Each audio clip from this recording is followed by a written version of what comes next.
இத்தனை பிரச்சனையோட அவங்க அம்மா வந்து சொல்கிறாங்க, இந்த மாதிரி இந்த பொண்ணு வந்து நல்லா படிக்கக்கூடிய பொண்ணு, பாருங்க இப்படி அடம் பண்ணிட்டு இருக்கா. அப்படிங்கும்பொழுது அந்த பொண்ணுக்கிட்ட எந்த பிரச்சனையும் கிடையாது. அவங்க பேரண்ட்ஸ்ட்ட தான் பிரச்சனை. அப்படிங்கும்பொழுது மருத்துவம் மட்டும் தான் வாழ்க்கை. இப்பயே வந்து இப்ப நான் வந்து நெறையா சொல்லுவேன். இந்த அனிதா முதல் கொண்டு வந்து ஒரு மென்டல் ஹெல்த் கவுன்சிலரா வந்து தற்கொலைய வந்து எதுக்காகவும் புனிதப்படுத்திறக்கூடாது அப்படிம்பேன்.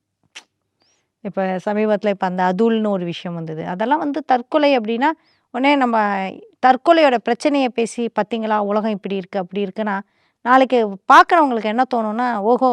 உலகத்தினால நம்ம இதுமாரி தற்கொலை பண்ணிட்டு இந்த போராட்டத்தோட ஒரு வடிவமா எடுத்துடலாம்.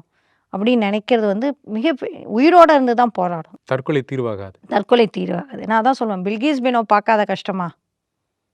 அப்படி இந்த இந்த பெண்களுக்கு வந்து இயல்பாவே வந்து நம்மளால வாழ முடியல அப்படிங்கிற ஒரு தற்கொலை எண்ணங்களும் கல்லூரி மாணவிகள்கிட்ட வந்து கொஞ்சம் கூடியிருக்கு. அந்த பொண்ணுக்குமே அப்படி இருந்துச்சாமா? ஓரளவுக்கு இருந்துச்சு, ரொம்ப இல்ல. ஓரளவுக்கு இருந்தது. மன ரீதியான அழுத்தம் வந்து ரொம்ப அதிகமா இருந்தது. இப்ப அந்த பொண்ணுக்கு அப்புறம் எப்படி மேம் கவுன்சிலிங் ஸ்டார்ட் பண்றீங்க? ஒரு 2, 3 சிட்டிங் தான். அந்த பொண்ணு ரொம்ப திறமையான பொண்ணு. ஆ அதான் சொல்றேனே, ஆ அந்த பொண்ணு கிளியராவே இருக்கு. நாளைக்கு எப்படி என்ன செய்யணும், எப்படி போகணும் அப்படிங்கிறது. வெளிநாட்டுக்கு இப்ப நான் சமீபமா பேசும்பொழுது வெளிநாட்டுக்கு போறதுக்கு பத்தி என்ட்ட டிஸ்கஸ் பண்றாங்க. அந்த அளவுக்கு நல்லா ஆயிட்டாங்க. அப்போ வந்து அங்க வந்து சொல்றாங்க, இந்த மாரி நான் திருப்பி நீட் பண்ணலாமான்னு இருக்கேன். எனக்கு இன்ஜினியரிங் படிக்க முடியல. நான் திருப்பி மெடிக்கல் டாக்டராவே ஆகணும் அப்படின்னப்ப, அவங்கள்ட்ட சொன்னேன். இது உன்னோட ஆசையா, அம்மா அப்பாவோட ஆசையா? அப்படிங்கும்போது, எங்க அம்மா அப்பாவோட கனவு. நான் நிறைவேத்துறது வந்து என்னோட கடமை இல்லையா? அப்படிங்கும்போது, தனக்கு ஆர்வம் இருக்கோ இல்லையோ, அம்மா அப்பா கனவை நிறைவேற்றணும்னு அந்த குழந்தை நினைக்குது. இந்த குழந்தைய அவங்க அம்மா அப்பா புரிஞ்சுக்கணும். அப்படிங்கும்பொழுது அவங்க அம்மா அப்பாட்ட பேசுறேன்.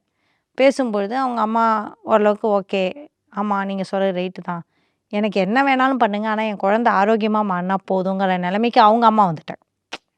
எனக்கு இதெல்லாம் பிரச்சனை இல்ல. அவள இளைச்சிட்டு, அவ வந்து ஸ்ட்ரெஸ் இல்லாம ஓரளவுக்கு இப்ப என்ன படிக்கிறாளோ, அத படிச்சா போதும் அப்படிங்கும்போது, கல்லூரி வேற, ஹாஸ்டலு. அப்புறம் என்ன ஆச்சு அப்படின்னா, வேற எங்கேயா நான் வீடு எடுத்து தங்கிக்கிறேன் அப்படின்னு சொல்லி, வெளியில வீடு எடுத்து தங்கி, டயட் அதாவது ப்ரீபயோட்டிக் உணவுகள், அப்புறம் ப்ரோபயோட்டிக்கான சில மருந்துகள், அதாவது ப்ரோபயோட்டிக் சப்ளிமெண்ட் அப்படிம்பாங்க.